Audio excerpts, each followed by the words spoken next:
ایک بادشاہ کا غلام بھاگ گیا۔ اسے ہر طرف تلاش کیا گیا لیکن نہ ملا۔ وہ بڑا چالاک تھا۔ اس زمانے میں غلام کا اپنے آقا کے گھر سے بھاگ جانا بڑا سنگین جرم تھا۔ مفرور غلام پکڑا جاتا تو قتل کر دیا جاتا۔ بادشاہ کا بھاگا ہوا غلام کافی عرصہ روح پوش رہا، لیکن اس کو ایسا کوئی ٹھکانہ ملا جہاں وہ اپنی باقی زندگی اطمینان کے ساتھ گزار سکتا۔ اسے ہر وقت اس خوف کا بھوت ڈراتا رہتا کہ شاہی پیادے آئیں گے اور اسے پکڑ کر لے جائیں گے اور وہ فرار ہونے کی سزا قتل پائے گا۔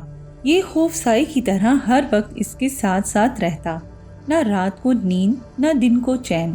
قدم قدم پر جان جانے کا کھٹکا جس نے اس کا سانس لینا دشوار کر دیا۔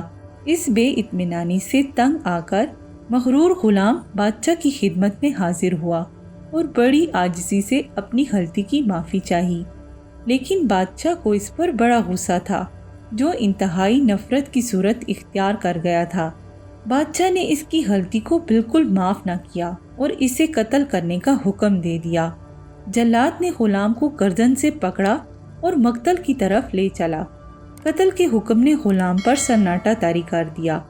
کاٹو تو بدن میں لہو نہ تھا، موت اس کی آنکھوں کے سامنے ناچ رہی تھی۔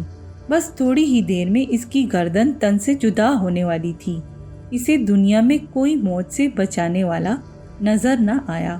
اس نے خدا کی طرف دھیان لگا دیا۔ ہر طرف چھائے ہوئے گھور اندھیرے میں اسے بس یہی روشنی نظر آئی۔ خدا کی یاد نے اس کی ڈھارس بندھائی۔ اس نے اپنے حواس پر قابو پایا اور بڑے خشوع و خضوع سے دعا مانگنے لگا۔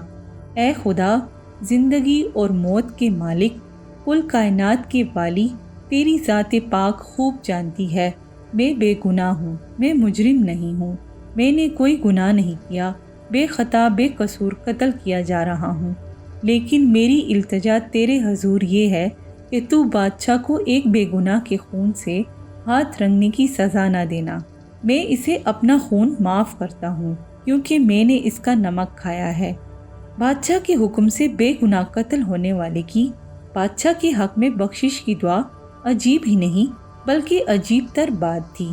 جلاد نے اب تک اپنے کانوں سے یہی سنا اور اپنی آنکھوں سے یہی دیکھا تھا کہ جسے قتل کی سزا ملتی تھی وہ بادشاہ کو بڑی گالیاں دیتا تھا۔ یہ عجیب بات بادشاہ کے کانوں تک اڑتی ہوئی پہنچ گئی۔ اس نے اسی وقت غلام کو آزاد کرنے کا حکم دے دیا اور اسے بھاری انعام دے کر اپنے درباریوں میں شامل کر لیا۔ اس حکایت میں ہمیں نرم خوئی کی خوبی بیان کرتے ہوئے یہ بتایا گیا ہے کہ اگر غلام عام انسانی فطرت کے مطابق بادشاہ کو برا بھلا کہتا تو قتل کر دیا جاتا۔ اس نے نرمی اختیار کی تو نہ صرف مصیبت سر سے ٹل گئی بلکہ انعام و اکرام کا مستحق بھی ٹھہرا۔